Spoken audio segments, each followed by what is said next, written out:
हामीले बाइक चलाउँदा bike ride गर्दाखेरि हाम्रो राइडलाई स्मुथ र कम्फर्टेबल बनाउनमा चाहिँ चेनले एकदम ठुलो रोल प्ले गरिरहेको हुन्छ। त्यही भएर हामीले पनि चेनलाई एभ्री 400 to 500 किलोमिटर वा यसको कन्डिसन अनुसार यसलाई time to time clean and lube गर्ने एकदमै इम्पोर्टेन्ट हुन्छ। मैले पनि मेरो बाइकमा रिसेन्टली चेन स्प्रोकेटहरू चेन्ज गरेको थिएँ। चेन स्प्रोकेट चेन्ज गरेपछि मैले अराउन्ड 500 to 600 किलोमिटर चलाइसकेँ। मैले यसलाई अहिलेसम्म एकचोटिसम्म ल्युब पनि गरेको छैन, एकचोटिसम्म यसलाई क्लिन पनि गरेको छैन। So this is a tutorial for periodic chain maintenance. So chain सफा गर्नको लागि चाहिँ के टुल्सहरू चाहिन्छ त?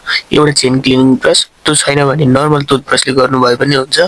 अर्को चेन कभर खोल्नको लागि टुल्स, लिक्विड सोल्युसन स्प्रे गर्नको लागि एउटा स्प्रे बोतल, अनि चेन सफा गर्नको लागि चाहिँ डिजल। डिजलले सफा गरिसकेपछि चेन पखाल्नको लागि पानी, चेन लुब्रिकेसन अथवा गियर ओइल युज गर्न सक्नुहुन्छ। So step by step chain सफा गर्नको लागि सुरुमा चाहिँ तपाईँले अगाडिपट्टिको स्प्रोकेट कभर निकाल्नु पर्ने हो। यदि रियर स्प्रोकेट कभर छ भने त्यो पनि निकाल्नु होला, मेरोमा छैन। त्यो निकालेको कभरमा पनि लट्स अफ डस्टहरू जमेर बसिरहेको हुन्छ, त्यही भएर त्यसलाई पनि मजाले डिजल स्प्रे गरेर साइडमा राखिदिनु। अनि त्यसपछि फ्रन्ट स्प्रोकेटदेखि रियर स्प्रोकेटसम्म अनि हरेक चेनको कुना कुनामा पुग्ने गरेर जता जता फोगरहरू लागेछ ग्रिजिङको लुब्रिकेन्ट्सको हरेकलाई भेट्ने गरेर डिजल स्प्रे गरिदिनु। अनि चेन क्लिनिङ ब्रस लिएर त्यसमा पनि अलिकति डिजललाई स्प्रे गरेर चेनलाई हातले नै अगाडि पछाडि गरेर मजाले सबैतिर सफा गर्नु। त्यसपछि चेन क्लिनिङ ब्रसको पछाडिपट्टिको ब्रस युज गरेर रियर स्प्रोकेटलाई मजाले सफा गर्नु। अनि त्यसपछि फ्रन्ट स्प्रोकेट साइडको सबै फोगरहरूलाई मजाले सफा गरिदिनु। फ्रन्ट स्प्रोकेटमा गर्ने बेलामा चाहिँ अलिकति केयरफुल भएर गर्नु होला, किनकि त्यहाँ गियर सेन्सर पनि हुन्छ। अनि त्यसपछि त्यता अलिकति बडी फोगरहरू पनि जम्मा भएर बसेको हुन्छ। सबैतिर डिजल लिएर ब्रसले मजाले सफा गरेर भ्याइसकेपछि मजाले एकचोटि पानीले हल्का प्रेसर लगाएर पखाल्नु। पानीले पखालिसकेपछि पनि डिजल चाहिँ कम्प्लिटली वास आउट हुँदैन, त्यही भएर त्यसलाई फेरि पखाल्नको लागि अघि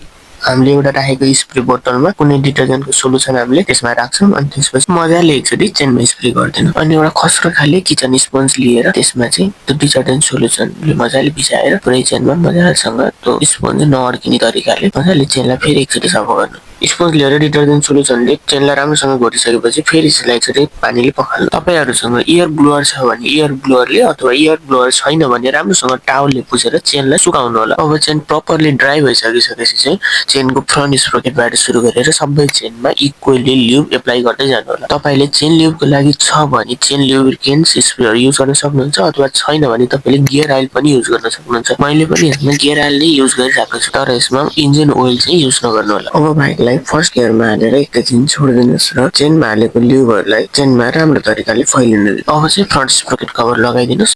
यति गरिसकेपछि चाहिँ तपाईँको बाइक अब नेक्स्ट 500 किलोमिटरको लागि रेडी भइसकेको छ।